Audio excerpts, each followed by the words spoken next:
Welcome to the final day of this week's task. We've been working on a candy challenge throughout this week, and so we've got a final situation to consider. And this is, again, much like yesterday if you tuned in, this is almost a problem you could solve without having any of the background information. But I am going to put the link to the web page we've been visiting of Catherine Castillo's, where she has given us a guide for this problem, because there is something you'll need to know about this bag of candy we've been working with. Some of you that have been following along all week, you might even be able to bring that information right to the top of your head right away because you're familiar with it.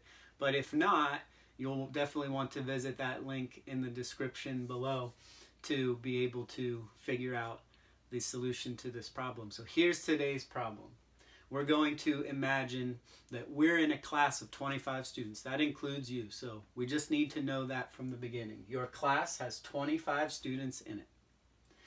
Based on what you know about the bag of candy, and again, some of you definitely may need to visit that link in the description, how many bags of candy would you need to buy so that you could give everyone in your class 3 Reese's Cups? That's what we want to figure out. Sorry if you were hoping for Hershey's Kisses or Rolos. I know those are delicious too.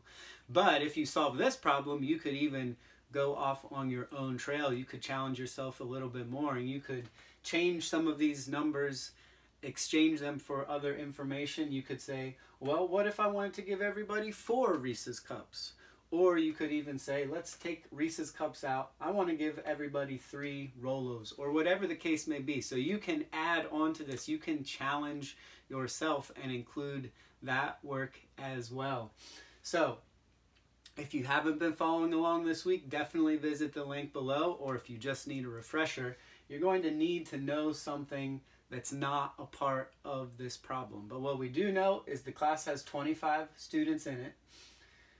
We have that bag of candy that we've been using as information all week long, and we want to figure out how many of those bags of candy would we need to buy if we were going to give everyone in class 3 Reese's Cups. So I hope this week hasn't been making you too hungry for candy. Maybe you've been able to satisfy your sweet tooth at home anyway, but this is the final problem for this week. So when you get your work down, find a way to send it so that we can check out what you've been working on. Thanks for joining us this week, and we will be back with a new problem next week.